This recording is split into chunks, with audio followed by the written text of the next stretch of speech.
At 7:45 a.m., Flight 209 was about to board. A young flight attendant, impatient and dismissive, kicked a suitcase that blocked her way unaware it belonged to a black man in a tailored suit. The man didn't react. He simply picked up the case, nodded politely, and stepped aside. Minutes later, whispers spread through the cabin. "He's the CEO of the airline." The attendant's smile froze as the captain approached, whispering something in the CEO's ear. Within 4 minutes, her name was called over the intercom, not for duty, but for dismissal. What followed wasn't revenge, but revelation as the CEO revealed why he always carried that old worn suitcase, and why this lesson would change the airline forever. The morning sun cast long shadows across Terminal C at Denver International Airport. Gate 18 bustled with the familiar chaos of early departures. Business people clutching coffee cups, families wrestling with strollers, travelers sprawled across seats fighting exhaustion. Amanda Hartley stood near the boarding podium, adjusting her Navy uniform jacket. At 26, she had been with Skyworld Airlines for 3 years. She had mastered the smile that never quite reached her eyes, the efficient movements that impressed supervisors, the ability to assess passengers at a glance and determine who deserved attention. First-class passengers received her warmest greetings. Business class got professionalism. Economy passengers got the basics. It was an unspoken rule she had learned from watching veteran crew members, though no one would admit it aloud. Near the departure gate, a man in a charcoal suit stood quietly beside a scuffed brown leather suitcase. Elias Thompson had arrived 40 minutes early, as he always did. At 52, he carried himself with calm dignity that came from years of navigating spaces, where he was often the only person who looked like him. His suit was expensive but understated Italian wool, tailored perfectly to his broad shoulders. His shoes were polished to a mirror shine. But the suitcase told a different story. The leather was cracked in places, worn smooth in others. Brass latches had lost their shine decades ago. 2 faded stickers clung to one side, a peeling hotel decal, and another from a long-defunct bus company. It was the kind of luggage most people threw away years ago. But Elias kept one hand resting on the handle, his expression neutral as he watched the gate area fill. He had flown this route dozens of times, always observing. People revealed themselves in airports: their patience, their kindness, their capacity for respect. Amanda glanced over and noticed him for the first time. Her gaze traveled from polished shoes up to his face, then down to the battered suitcase. She made a quick calculation. Economy passenger. Middle seat, probably. Nothing requiring special attention. She turned back to her tablet, scrolling through the passenger manifest. 218 people on this flight to Atlanta. She highlighted names she recognized: a state senator, a tech entrepreneur, a retired actress who always requested extra pillows. The boarding announcement crackled through speakers. Amanda straightened, put on her professional smile, and prepared for controlled chaos. Elias checked his watch. Right on time.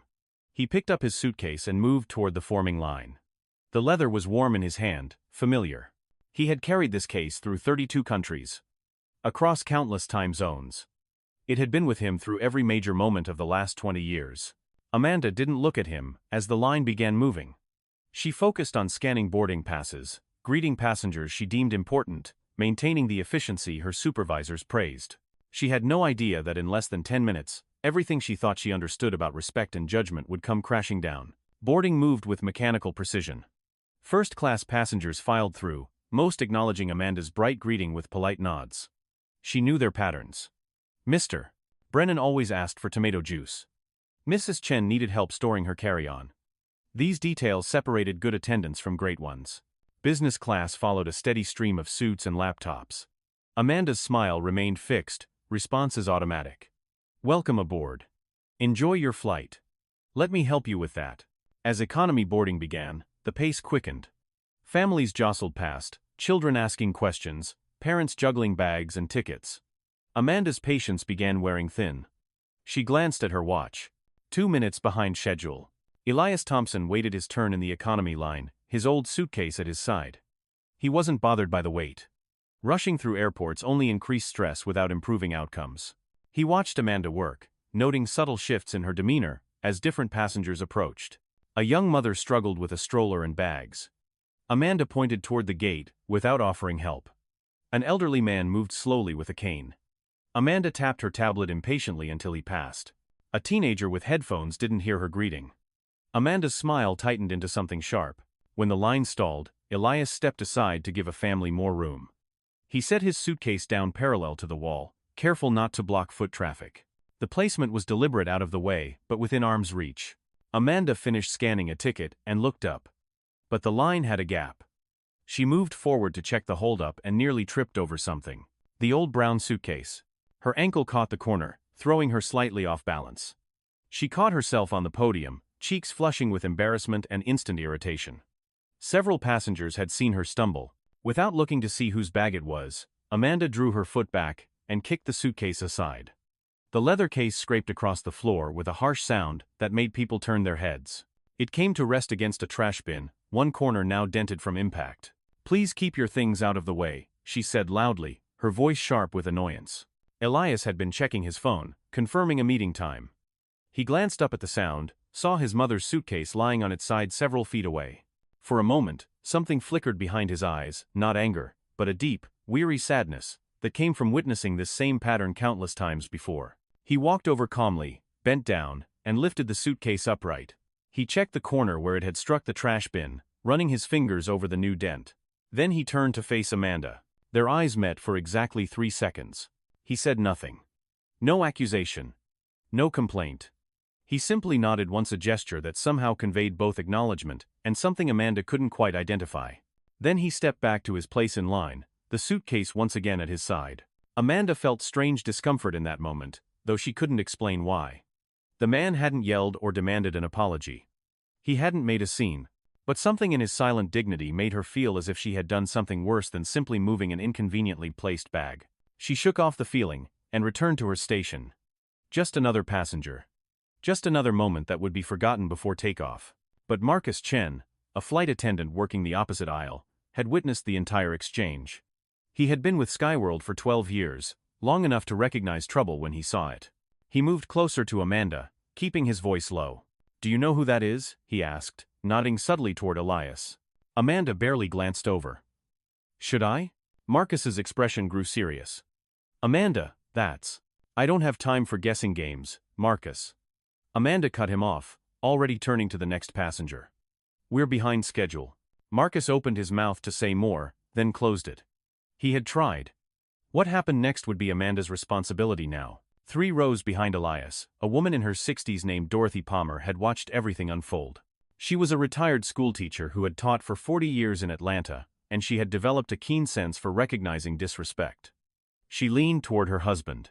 "That man she just treated so poorly," Dorothy whispered. "That's Elias Thompson." Her husband, Richard, adjusted his glasses and looked more carefully. "The airline CEO? The very same. I saw him speak at a conference last year. Remarkable man." Richard let out a low whistle. "That young woman has no idea what she just did." "No," Dorothy agreed, her voice sad. "But I suspect she's about to find out." Boarding continued, but the atmosphere had shifted in subtle ways. Passengers who had witnessed the incident exchanged glances. Marcus Chen positioned himself near the aircraft entrance, watching Amanda with growing concern. And Elias Thompson moved through boarding with the same quiet grace, carrying his battered suitcase as if it were made of gold. Inside the cabin, passengers settled with the usual symphony of overhead bin closures, seatbelt clicks, and rustling bags. In first class, Elias claimed seat 2 amperes, the window seat in the second row. He placed his old suitcase in the overhead compartment himself, refusing help from Devon, a kind young flight attendant. "That's a beautiful piece of luggage, sir," Devon said, and he meant it. "Looks like it has some history." Elias smiled, the first real smile since entering the airport. 53 years of history. "It belonged to my mother. She had good taste in quality leather," Devon replied. "She did. And better taste in teaching her son about integrity." Devon didn't fully understand but recognized the weight behind the words. He nodded respectfully and moved on. At the front galley, Amanda reviewed the first-class service menu with Jennifer Walsh, a veteran flight attendant with 20 years of experience. "Did you see who's in 2 amperes? Jennifer asked casually, organizing meal carts. Amanda glanced at her tablet. "Thompson. E. Thompson. I don't recognize the name." Jennifer's eyebrows rose. "You're joking." "Why would I joke about a passenger manifest?" "Amanda, that's Elias Thompson. He's the CEO of Skyworld. He's our boss's boss's boss." The tablet nearly slipped from Amanda's hands. Her face went pale, then flushed red. "That's not. The passenger list doesn't show. He never uses his title when he books flights, Jennifer explained carefully. He prefers to fly unannounced. Says it helps him understand the real passenger experience. She paused, studying Amanda's stricken expression. Why? Did something happen at the gate? Amanda's mouth opened and closed twice before words came. There was a suitcase blocking the boarding area. I moved it. That's all. How did you move it? The silence stretched for 3 full seconds. Amanda. How did you move it? I pushed it aside with my foot, Amanda whispered. It was in the way. I didn't know. Whose suitcase was it? Amanda's throat felt like sandpaper. She didn't need to answer. Jennifer's expression told her the older woman had already figured it out. Oh no, Jennifer said quietly. Amanda, please tell me you apologized. I didn't know who he was. That shouldn't matter. Jennifer's voice remained level, but there was disappointment in it that cut deeper than anger. You should treat every passenger with the same respect, regardless of who they are. Marcus appeared in the galley entrance, his face grim. Captain Reynolds wants to see Amanda before takeoff. He's in the cockpit. Amanda felt her stomach drop. Captain Reynolds was a legend at Skyworld, 30 years of flying, an impeccable safety record, a no-nonsense approach to professionalism. He rarely called crew members to the cockpit unless something serious had occurred. Why? Amanda asked. Though she already knew. He received a message from corporate, Marcus said. Apparently someone filed a concern about crew conduct at the gate. Jennifer and Marcus exchanged a glance. Amanda saw it and felt something cold settle in her chest. They weren't surprised. They had expected this. Amanda made her way toward the cockpit, legs feeling disconnected from her body. The narrow aisle stretched impossibly long. She passed Jennifer, who gave her a look mixing sympathy with concern. The cockpit door stood open. Amanda paused at the threshold, gathering what remained of her composure. Ma'am? Captain Reynolds asked to see you. Her voice came out smaller than intended. Captain Jonathan Reynolds turned in his seat. He was 58, with silver hair and a weathered face from decades of early mornings. His expression was neutral, but Amanda recognized controlled disappointment. Come in, Miss Hartley. Close the door behind you. Amanda stepped into the tight space, pulling the door shut. First Officer Sarah Chen kept her eyes on her pre-flight checklist, but was clearly listening. I received a message 5 minutes ago from our operations center, Captain Reynolds began, his tone measured. They received a direct call from executive offices. Apparently, there was an incident at the gate involving you and a passenger. Amanda's defenses began crumbling. Sir, I can explain. There was a suitcase blocking the boarding path. I was trying to maintain schedule efficiency. I didn't realize what, exactly? I didn't realize whose luggage it was. Captain Reynolds leaned back, studying her with the intensity of someone who had evaluated countless crew members. So if you had known whose luggage it was, your actions would have been different? The trap in the question was obvious. Amanda felt tears prick at her eyes. No, sir. I mean, I would have been more careful with anyone's property. I was rushed, and I made a poor decision. What exactly did you do to this passenger's luggage? Amanda swallowed hard. I pushed it aside with my foot. You kicked it. I moved it quickly. Yes. And did you apologize to the passenger whose property you damaged? I didn't think it was damaged. It was just an old suitcase, and Amanda stopped, realizing too late how her words sounded. First Officer Chen finally looked up, her expression one of pure disbelief. Captain Reynolds closed his eyes briefly, as if asking for patience. When he opened them, his voice was quiet but firm. Miss Hartley, do you know who was on the receiving end of your quick movement? I was told it was Mr. Thompson, the CEO. Did that information come before or after you kicked his mother's 53-year-old leather suitcase across a gate area in front of approximately 40 witnesses? Amanda felt blood drain from her face. His mother's suitcase? His late mother's suitcase, to be precise. Constance Thompson worked for this airline for 22 years. She started as a cleaner in 1972 and worked her way up to supervisor in operations. That suitcase was a gift she gave herself when she finally saved enough money to take her first international trip. She carried it on every vacation until she passed away 8 years ago. Mr. Thompson has carried it on every business trip since, in her memory. The cockpit suddenly felt suffocating. Amanda gripped the back of the first officer's seat to steady herself. I didn't know, she whispered. And that, Captain Reynolds said, is precisely the problem.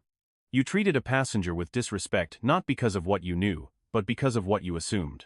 You made a judgment about someone's worth based on the appearance of their luggage. That's not fair, Amanda protested weakly. I was just trying to keep the boarding process moving.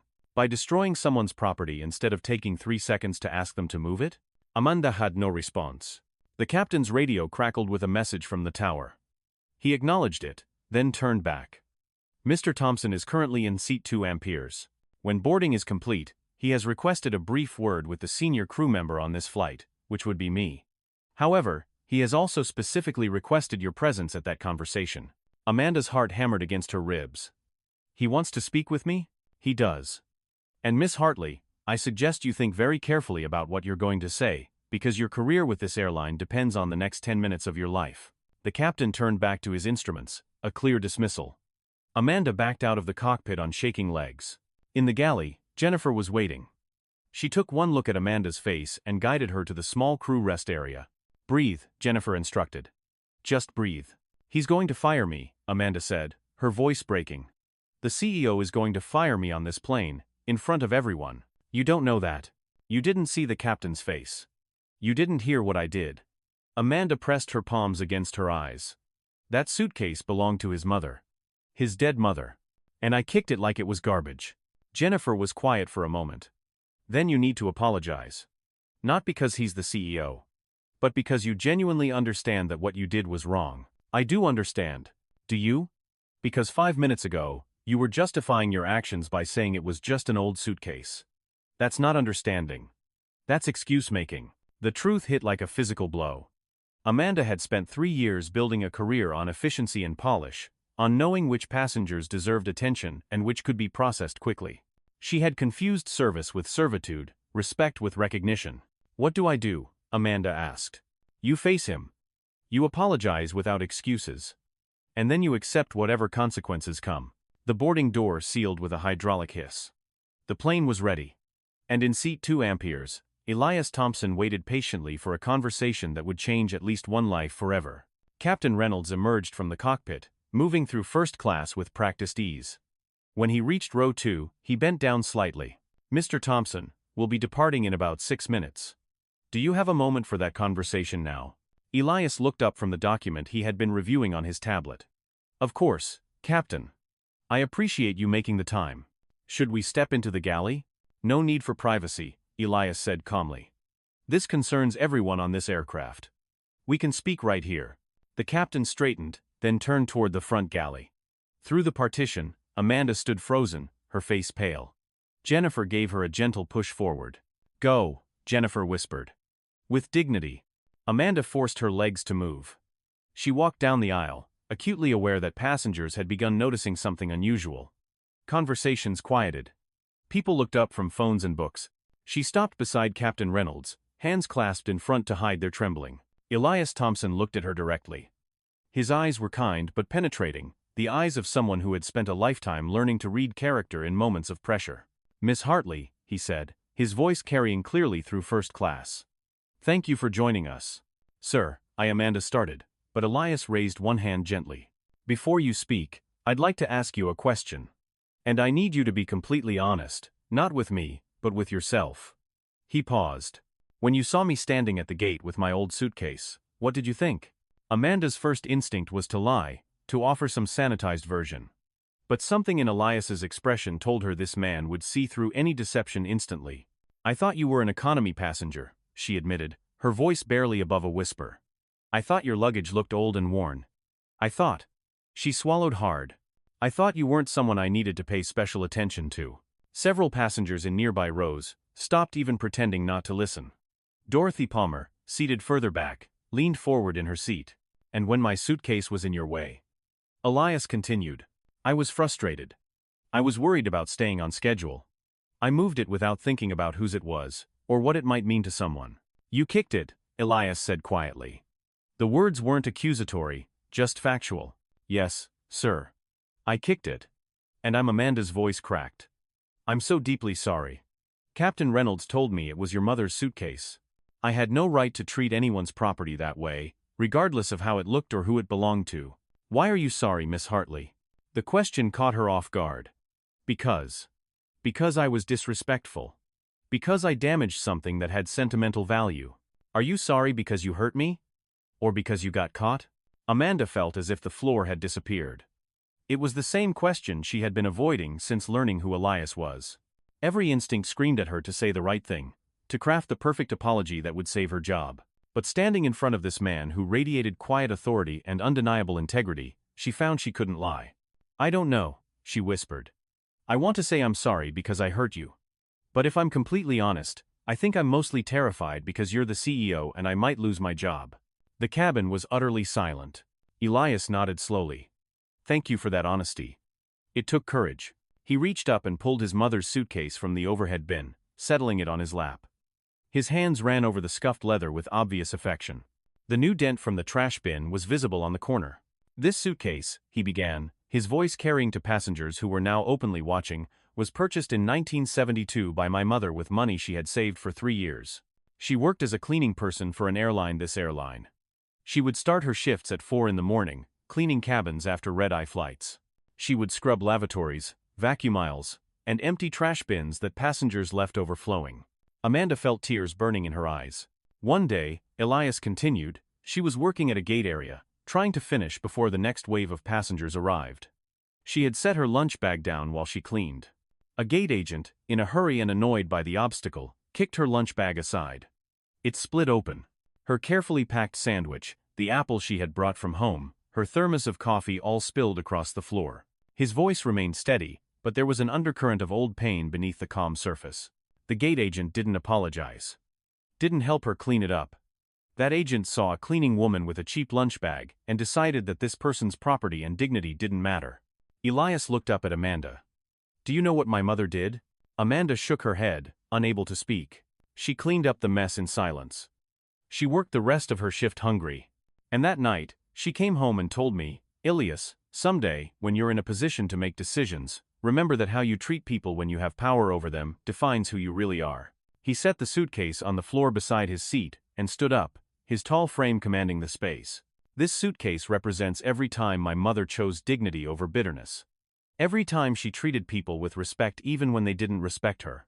Every shift she worked with pride, even when others looked through her as if she were invisible." He turned to Captain Reynolds.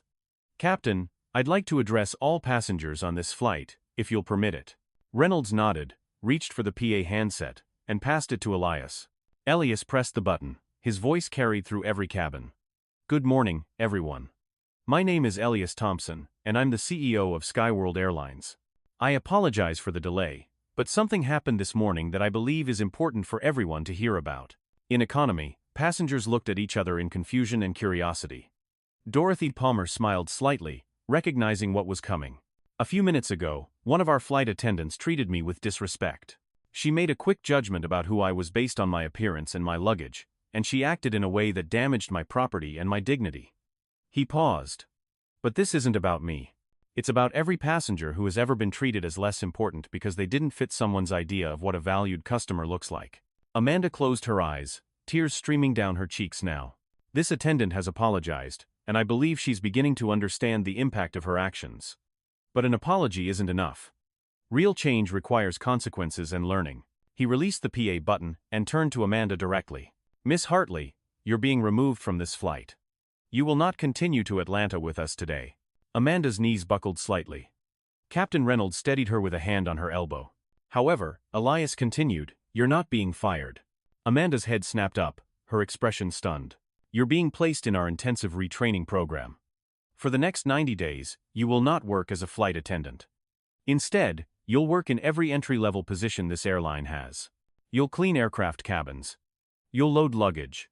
You'll work ticket counters and assist passengers with special needs.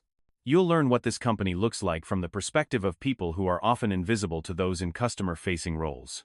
He looked at her with an expression that mixed firmness with something that might have been hope. "At the end of 90 days, if your supervisors believe you've genuinely learned these lessons, you'll be eligible to return to flight duty. But you'll return as someone who understands that respect isn't determined by someone's seat assignment or the quality of their luggage."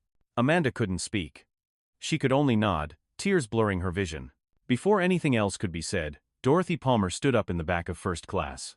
"Excuse me," she called out. "Mr. Thompson, may I say something?" Elias looked back. "Of course, Mom." Dorothy moved forward, her gray hair pulled back in a neat bun. She stopped beside Amanda, looking at the younger woman with eyes that had seen too much of the world to be naive but still held compassion. "I'm a retired teacher," Dorothy said, addressing both Elias and the other passengers. "I spent 40 years teaching children, many of whom came from difficult circumstances. And one thing I learned is that punishment without understanding creates resentment. But consequences combined with education can transform people." She turned to Amanda. "What you did was wrong. But I watched your face when Mr. Thompson told his story.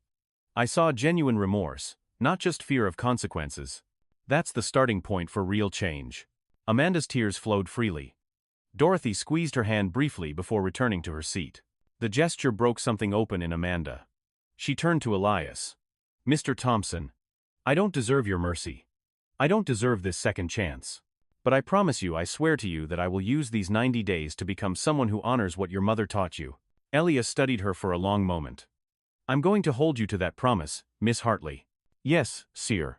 Captain Reynolds guided her toward the aircraft door.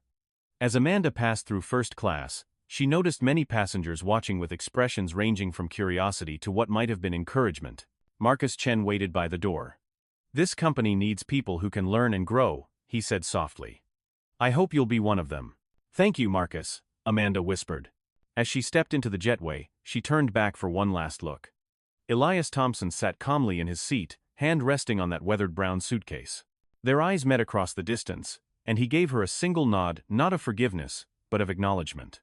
The aircraft door sealed behind her with a definitive thud. 2 weeks after the incident, Amanda Hartley reported for her first day of retraining at 4:30 in the morning. The employee entrance to the Atlanta maintenance hangar was a world away from the polished terminals where she had worked. The lighting was harsh fluorescent, the floors were concrete, and the air smelled of industrial cleaner and jet fuel. She wore standard work uniform, navy blue coveralls, steel, toed boots, and a name tag that identified her simply as Amanda Cabin Services. No mention of her previous position. Her supervisor was Loretta Washington, 58 years old, with gray hair pulled back in a tight bun and eyes that missed nothing.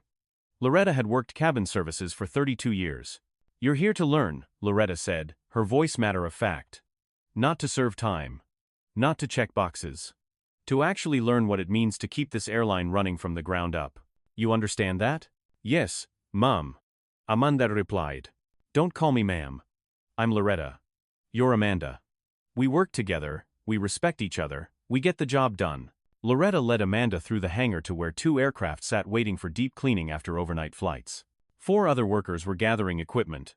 Industrial vacuum cleaners, mops, buckets, trash bags, cleaning solutions. "This is Amanda," Loretta announced. "She's training with us. Amanda, this is Derek, Sophia, James, and Carmen." Derek was in his mid-20s, tall and lanky with an easy smile. Sophia appeared to be in her 40s, quiet and methodical. James was older, perhaps 60, with weathered hands. Carmen was closest to Amanda's age, with bright eyes and incongruous morning energy. "You ever cleaned a plane before?" Carmen asked. "I've walked through them thousands of times," Amanda said. "But actually cleaned?" "No." "Then you're in for an education," Carmen said, not unkindly. The crew divided the aircraft into sections. Amanda was paired with Sophia for the first morning, tackling the economy cabin of a 737 that had just completed a red-eye from Los Angeles. Sophia handed Amanda a heavy-duty trash bag. "We start with obvious trash. Then we check seatback pockets. That's where the real surprises are." The first seatback pocket Amanda checked contained a half-eaten sandwich, a soiled baby diaper, and someone's grocery list. The second pocket held a paperback novel with coffee stains and a used tissue tucked inside as a bookmark. The third contained a small stuffed animal a child had forgotten. "Keep the stuffed animal," Sophia said. "We have a lost and found." Parents sometimes call desperate to get those back. By the end of the first row, Amanda's hands were dirty despite gloves. By the end of the third row, her back ached from bending repeatedly. By the time they finished the entire economy cabin 2 hours later, she understood why Loretta had emphasized respect each other. This work was invisible to passengers, but absolutely essential.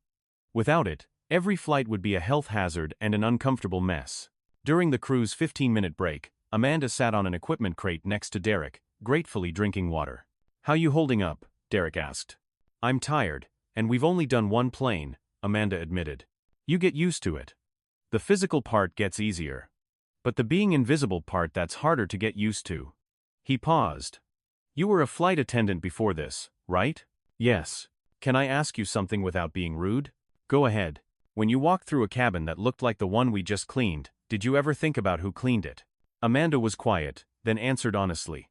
No. I didn't. Derek nodded. That's the thing. Most people don't.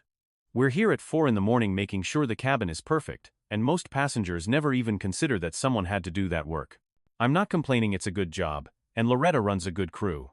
But it would be nice if people remembered we exist. I'll remember, Amanda said quietly. I promise you that. Over the next 2 weeks, Amanda rotated through different aspects of cabin services. She learned how to strip seat covers for deep cleaning, how to vacuum and mop efficiently, how to handle biological spills safely. She discovered muscles she didn't know she had. But more importantly, she began seeing the airline from a completely different perspective. She overheard conversations between crew members about struggling to pay rent. She met James, who worked this job to supplement Social Security because medical bills had wiped out his retirement savings. She learned Carmen was putting herself through nursing school and worked this shift because it paid slightly more than day shifts. These were people with full, complex lives. People with dreams and struggles and stories. And for years, Amanda had walked past people doing this exact work without seeing them at all. In her 3rd week, Amanda transferred to ground operations, working the baggage handling crew. This was physically demanding in a different way, lifting heavy suitcases, working outside in variable weather, racing against tight turnaround schedules. Her supervisor here was Raymond Chen, Marcus Chen's father. He was 62 and had worked for various airlines for 40 years. My son told me about you, Raymond said on Amanda's first day. Said you got a second chance that most people don't get. Your son is a good person, Amanda said. He tried to warn me that morning. Marcus always sees the best in people. Sometimes that's a strength. Sometimes it gets him hurt. Raymond handed Amanda work gloves. This job, we move fast. But we still respect the luggage. Every bag belongs to someone. Might be someone's only suitcase with everything they own. Might be a family's vacation packed with care. We treat it all like it matters, because it does. Amanda thought about the brown leather suitcase she had kicked across the gate floor. The words hit harder than Raymond could have known. She worked baggage handling for 3 weeks, learning to spot which bags needed special care, which needed to be gate checked at the last minute, how to efficiently organize cargo holds. She worked in rain, in heat, in cold early morning hours when the tarmac felt like ice, and she learned humility. She learned that she was not above physical labor. She learned that efficiency mattered, but care mattered more. She learned that every person working every role at the airline was essential to the system functioning properly. In her 7th week, Patricia Hendricks, Chief Human Resources Officer, visited Amanda during a shift change. How are you managing? Patricia asked. Amanda looked down at her work-stained coveralls and calloused hands. It's the hardest thing I've ever done. And the most important. Tell me what you've learned. I've learned that I spent 3 years as a flight attendant without understanding half of what makes a flight possible. I've learned that the people I never saw were the foundation everything else was built on. I've learned that respect isn't something you give to people based on their position, it's something everyone deserves simply because they're human. Patricia smiled. That's a good answer. But can you live it? When you're back in a flight attendant uniform, dealing with difficult passengers and tight schedules. Can you remember what you're learning now? I don't know, Amanda said honestly. But I'm going to try. Every single day, I'm going to try. That's all anyone can ask, Patricia said. You have 5 more weeks of rotation, then a formal evaluation. If you pass, you'll return to flight duty on probationary status. You'll have a mentor, and your performance will be closely monitored for 6 months. Amanda nodded, feeling the weight of the opportunity she had been given. That night, alone in her apartment, she wrote a letter she wasn't sure she would ever send. Dear Mr. Thompson, I don't know if you'll read this, or if I'll have the courage to give it to you. But I needed to write it anyway. I'm in my 7th week of retraining. I've cleaned the kind of messes that passengers leave behind without thinking. I've lifted luggage in the rain at 5 in the morning. I've worked alongside people who do these jobs every day with pride and dignity, and I've realized how blind I was to their existence. Your mother's suitcase wasn't just a piece of luggage. It was a symbol of her hard work, her dreams, her dignity. When I kicked it aside, I wasn't just being careless with your property. I was demonstrating that I had learned to rank human beings by their appearance and possessions. I can't undo what I did. But I can become someone different. Someone who sees people. Someone who understands that every passenger, every employee, every person deserves respect not because of their title or ticket class, but because they're human. Thank you for not firing me. Thank you for believing I could learn. I'm going to spend the rest of my career proving you were right to give me this chance. Respectfully, Amanda Hartley. She folded the letter and placed it in her bedside drawer, next to a photo she had taken of Loretta's crew after a particularly challenging morning. 5 people smiling, tired but proud, having just completed deep cleaning of 3 aircraft before the sun had fully risen. These were the people who had taught her what her previous 3 years had failed to teach. That service without respect is servitude, that dignity is not negotiable, and that the measure of a person is not in what they wear or carry, but in how they treat others when there's nothing to be gained from kindness. While Amanda underwent her personal transformation, Elias Thompson was implementing systemic changes throughout Skyworld Airlines. The morning after Flight 209, he had called an emergency meeting with his senior leadership team. In the conference room, 8 executives gathered around the table. Elias placed his mother's suitcase in the center. This morning, he began without preamble. One of our flight attendants kicked this suitcase across a gate area because it was in her way. She then spoke dismissively to me, assuming I was just another economy passenger who didn't warrant her respect or attention. The room went silent. Patricia Hendricks's expression shifted from curious to concerned. Within minutes, she learned I was the CEO. Her demeanor changed instantly, not because she understood she had been disrespectful, but because she realized she had been disrespectful to someone important. Martin Reeves, Chief Operations Officer, shifted uncomfortably. He had been with the airline for 15 years, and had worked his way up from ground operations. He knew the culture Elias was describing because he had witnessed it and occasionally been subject to it. I placed the attendant in a 90-day retraining program, Elias continued. She will work every entry-level position we have. But this isn't about one employee. This is about a culture that has developed throughout our industry, a culture that ranks human beings by their ticket prices and luggage quality. He placed his hand on the suitcase. Several executives looked at it with new understanding. This belonged to Constance Thompson. Some of you knew her. Most of you didn't, because she worked in positions that don't typically interact with executive leadership. She saved for 3 years to buy this suitcase so she could take her first vacation. And I carry it now to remember that every person who works for this airline and every person who flies with us deserves the same respect. Patricia leaned forward. Elias, what you did this morning was right. But you're correct that it goes beyond one employee. We need systemic change. Which is why you're all here, Elias said. I want ideas. Real, implementable strategies for changing our culture from the ground up. David Porter, VP of Customer Experience, spoke first. We need to change how we train. Right now, our training emphasizes efficiency and upselling. We teach attendants how to maximize revenue per passenger. We need to teach them how to see passengers as human beings first. Agreed, Elias said. What else? Martin Reeves cleared his throat. We need to change how we evaluate performance. Right now, we reward employees for speed and sales numbers. We should be rewarding them for how they make passengers feel. Sharon Yang, Chief Financial Officer, nodded slowly. That's going to affect our metrics. It might slow down boarding times initially. There could be financial implications. There will be financial implications, Elias acknowledged. But there are also financial implications to viral videos of our staff mistreating passengers, to lawsuits over discrimination, to high turnover rates. We need to think long-term. Patricia pulled up a document on her tablet. I've been working on a proposal. What if we implement mandatory experiential training for all customer-facing employees? Flight attendants spend a week working ground operations. Gate agents spend time working cabin cleaning. Executive leadership spends time in entry-level positions. Several executives exchanged glances. The idea was radical, particularly the part about executive leadership. I like it, Elias said. Let's develop it fully. I want a comprehensive proposal within 2 weeks. There's something else, Martin said carefully. We need to examine our hiring practices. Are we selecting people who already demonstrate respect and empathy, or are we just hiring people who look good in a uniform and can smile on command? The conversation continued for 90 minutes. They discussed implementing 360-degree reviews where employees at all levels could provide feedback on leadership. They talked about creating a passenger advocacy position with real authority to implement changes.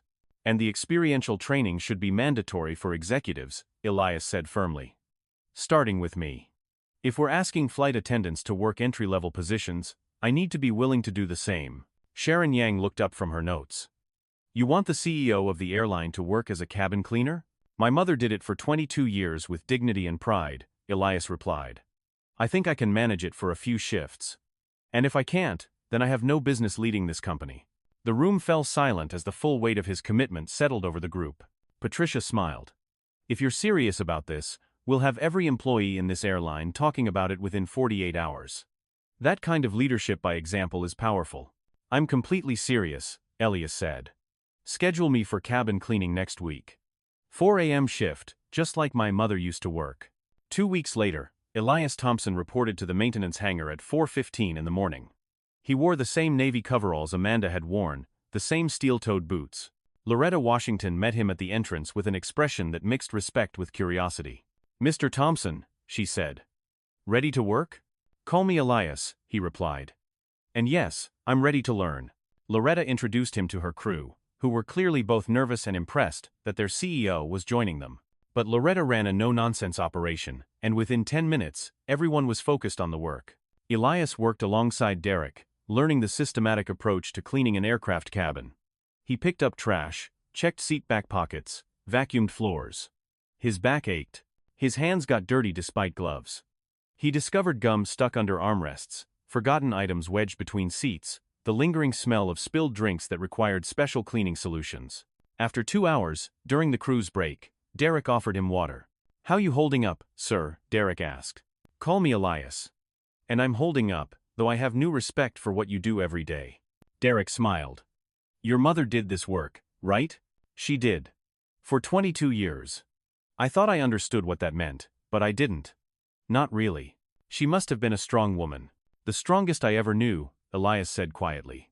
Over the next 3 days, Elias worked the 4 a.m. shift with Loretta's crew. He didn't announce his presence or make a spectacle of it. He simply showed up, did the work, and listened to his employees' conversations.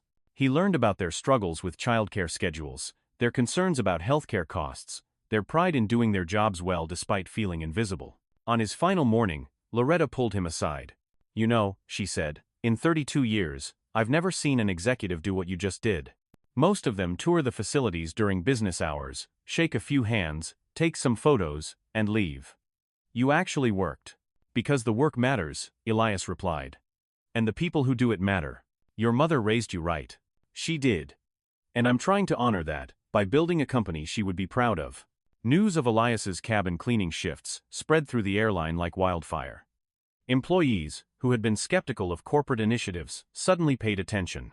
If the CEO was willing to work a 4 a.m. shift cleaning planes, maybe these changes were real. Within a month, the new experiential training program launched. Senior executives rotated through different departments. Flight attendants worked ground operations. Gate agents spent time in cabin services. The resistance Elias had anticipated materialized, but it was overcome by the power of his example. Employees began submitting stories through the new recognition program. A gate agent who spent extra time helping an elderly passenger navigate the terminal. A baggage handler who personally delivered a forgotten medication to a passenger's connecting flight. A flight attendant who calmed a terrified first-time flyer with patience and kindness. These stories were shared in company-wide communications, celebrated in team meetings, and used in training programs. The culture was shifting, slowly, but unmistakably. 3 months after the incident on Flight 209, Skyworld Airlines held its annual Employee Appreciation Gala at a hotel ballroom in downtown Atlanta. Nearly 800 employees gathered: pilots and flight attendants, ground crew and maintenance workers, customer service agents, and corporate executives. Elias Thompson stood at the podium, his mother's brown leather suitcase on a small table beside him. The corner had been carefully repaired by a master craftsman who had restored the damaged area while maintaining its character. 15 years ago, Elias began. This company started hosting this event to celebrate the people who make Skyworld Airlines run. But I wonder if we've really understood what those words mean. The crowd quieted, sensing this would not be a typical corporate speech. 3 months ago, I had an experience that forced me to confront some uncomfortable truths about the culture we've built here. One of our flight attendants treated me with disrespect at a boarding gate. But the disrespect wasn't really about me. It was about a system that had taught her to value people based on their appearance and perceived importance. He placed his hand on the old suitcase. "This belonged to my mother, Constance Thompson. Some of you knew her. She worked cabin services for this airline for 22 years. In the audience, Loretta Washington sat with her crew. Next to them sat Raymond Chen and the baggage handling team. Scattered throughout were dozens of employees who worked similar roles. This suitcase represents her dignity, her pride, her dreams. When someone treated it carelessly, they were demonstrating what happens when we forget to see each other's humanity. Elias paused. So, over the past 3 months, we've been implementing changes. Significant changes to how we train, evaluate performance, and think about service. And I've been participating personally. A murmur went through the crowd. I've worked shifts with cabin services. I've loaded baggage in the rain. I've worked ticket counters during the busiest travel days. And I've learned more about this airline in 3 months of ground-level work than I learned in 3 years of executive meetings. In the back of the ballroom, Amanda Hartley stood in her flight attendant uniform. She had completed her 90-day retraining program 2 weeks earlier and had been cleared to return to flight duty. This was her first major company event since the incident. She had been terrified to attend, afraid of judgment. But Marcus Chen had found her in the lobby and insisted she come in. "You earned your way back," he had said. "Hold your head up." Now, listening to Elias speak, Amanda felt tears gathering. "Tonight," Elias continued, "I want to recognize some specific people. First, the crew who trained me in cabin services. Loretta Washington and her team showed me what real excellence looks like." The spotlight found Loretta's table. She stood, clearly uncomfortable with attention, and acknowledged the applause with a brief nod. "Raymond Chen and the baggage handling crew taught me that every suitcase tells a story. That careful attention to people's property is a form of respect for the people themselves." More applause as Raymond stood and waved. "And I want to recognize someone else. Amanda Hartley, are you here?" Amanda's heart stopped. Slowly, she raised her hand. "Amanda, please come up here." The crowd parted as Amanda made her way forward, legs shaking. When she reached the podium, Elias turned to face her directly. 3 months ago, Amanda made a mistake that revealed how our culture had failed her. We had taught her to prioritize efficiency over dignity. We had created a system where disrespect could flourish. He reached into his jacket pocket and pulled out an envelope. "Amanda has completed the most intensive retraining program this company has ever implemented. She has worked every entry-level role we have. She has earned the respect of her supervisors and colleagues. And I have something for her."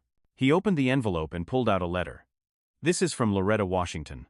She writes, 'Amanda Hartley worked harder than any trainee I've supervised in 32 years. She didn't just complete tasks. She asked questions about why we do things certain ways. She learned names and stories of every person on my crew. She showed up early and stayed late. Most importantly, she changed.'" Elias looked at Amanda, whose tears were now flowing freely. "And this is from Raymond Chen. Amanda treated every piece of luggage like it mattered because she understood that it matters to the person who owns it. She has earned her place back on our flight crews." The applause started slowly, then built to a standing ovation. Amanda stood at the podium, overwhelmed. Elias handed her a small box. "This is your flight attendant pin. You've earned it back, not because time passed, but because you did the work of becoming someone different. Someone better." Amanda took the box with trembling hands. "Mr. Thompson, I don't know what to say, except thank you. Thank you for seeing potential in me when I couldn't see it in myself." She turned to face the audience. "And thank you to Loretta, Raymond, Marcus, Jennifer, and everyone who invested time in teaching me. I spent 3 years thinking I knew what good service meant. You showed me I had no idea. I promised to spend the rest of my career living up to the lessons you taught me." As Amanda returned to her seat, Elias continued, "The changes we've implemented are just the beginning. Every customer-facing employee will complete rotations through different departments. Every executive will work ground-level shifts regularly. We're changing how we evaluate performance, prioritizing respect and care alongside efficiency." He picked up his mother's suitcase one more time. "This suitcase has traveled with me for 8 years. It's been to 32 countries, through countless airports. But tonight, I'm retiring it from active duty. It served its purpose. It reminded me where I came from and who I'm working for." His voice grew thick with emotion. "My mother used to tell me that the measure of a society is how it treats people who have no power. The same is true of a company. We will be measured not by how we treat our most important passengers, but by how we treat the passenger in the middle seat of the last row who paid the cheapest fare." The ballroom was silent, except for the soft sound of people wiping tears. "So, here's my commitment to all of you. I will work every day to build a company where respect is not negotiable, where kindness is not optional, where every person who works here and every person who flies with us is treated as someone who matters. Not because of their title or ticket class, but because they're human." The audience rose in another standing ovation. Later that evening, as the gala wound down, Amanda approached Elias one final time. She carried the folded letter she had written 7 weeks earlier. Mr. Thompson, I wrote this during my retraining. I wasn't sure I'd ever give it to you. But I think you should have it now. Elias read it slowly, his expression thoughtful. When he finished, he looked at her with something that might have been pride. You understand now, he said simply. I'm beginning to, Amanda replied. Every day, I understand a little more. That's all any of us can do. Keep learning. Keep growing. Keep trying to be better than we were yesterday. He folded the letter carefully. I'm going to keep this. Someday, when we bring in new employees, I might share your story. Not to embarrass you, but to show them that mistakes don't have to define us. Amanda nodded, too emotional to speak. 6 months after the incident, Amanda Hartley stood at Gate 18 inches Denver International Airport, the same gate where her life had changed forever. She was 30 minutes early for her shift, watching the morning sun slice through the terminal windows just as it had in April. But everything was different now. She wore her flight attendant uniform with a new understanding of what it represented. Not status or superiority, but responsibility. The responsibility to see every passenger as a complete person deserving of respect and care. Flight 209 to Atlanta was boarding. Amanda checked her passenger manifest, noting a family with small children in row 23, an elderly couple in row 9, a young man traveling alone in row 14. She made mental notes. The family might need help with overhead bins. The elderly couple might need extra time. The young traveler might be nervous. Each passenger was a person with a story, not just a seat number. As boarding began, she noticed a woman in her 60s struggling with a large roller bag. Without hesitation, Amanda moved to help. Let me get that for you, she said warmly. The woman looked surprised, then grateful.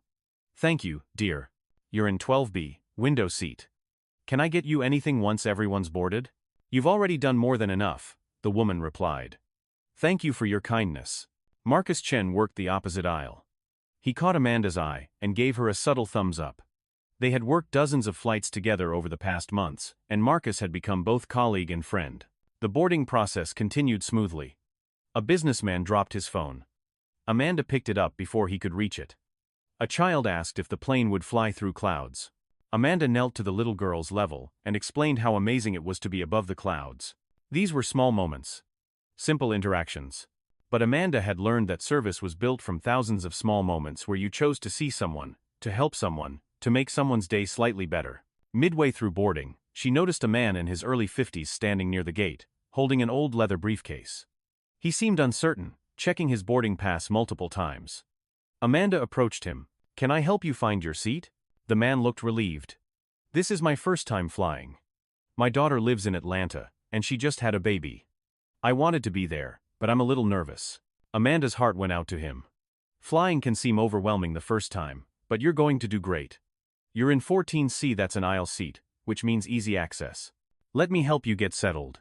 She guided him to his seat, showed him how the seatbelt worked, pointed out air vents and call buttons. She told him she'd check on him during the flight. Thank you, he said, nervousness easing. I appreciate you taking the time. That's what I'm here for, Amanda replied. Congratulations on becoming a grandfather. His face lit up with pride. Thank you. Her name is Sophie. As Amanda walked back, she passed a passenger who had watched the entire interaction, Dorothy Palmer, the retired teacher who had spoken up for her 6 months ago. Their eyes met, and Dorothy gave her a warm smile and a subtle nod that said everything. You learned. You changed. You're doing the work. When boarding completed and the cabin doors sealed, Captain Reynolds emerged from the cockpit for his pre-flight check. When he saw Amanda, he paused. Miss Hartley, he said quietly. Good to see you back on this route. Thank you, Captain. It feels right to be here. He studied her for a moment. I've been reading your evaluations.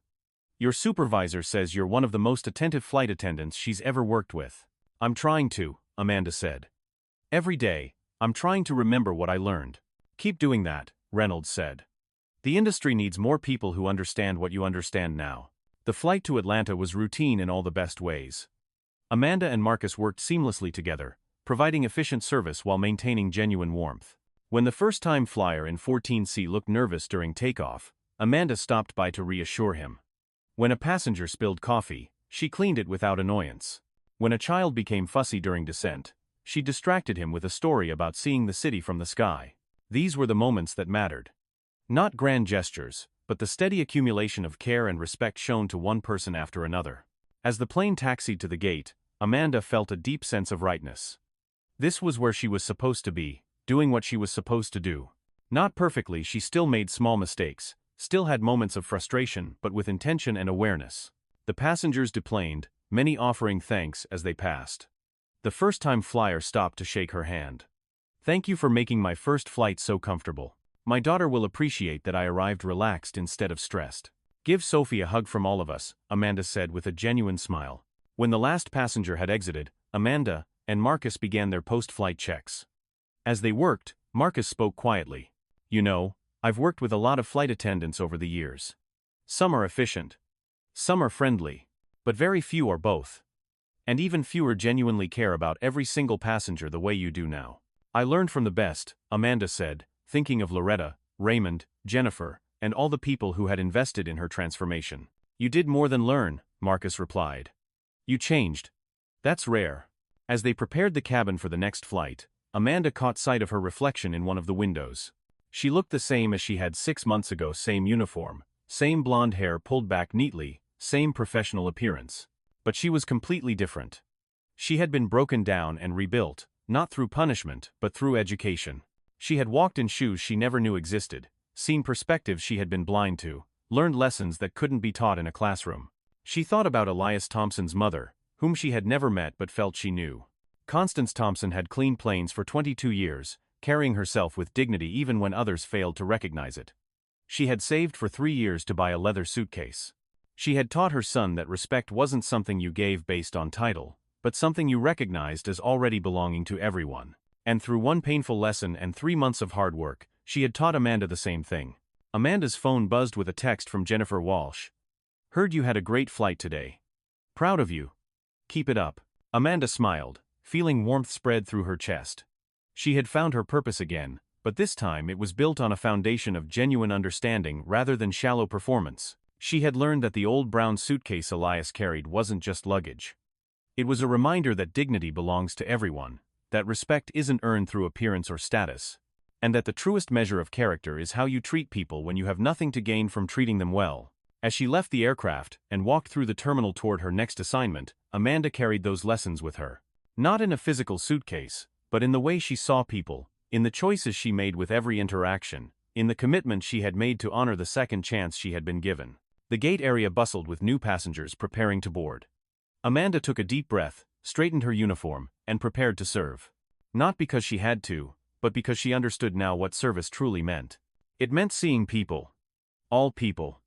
Every single time. And that made all the difference.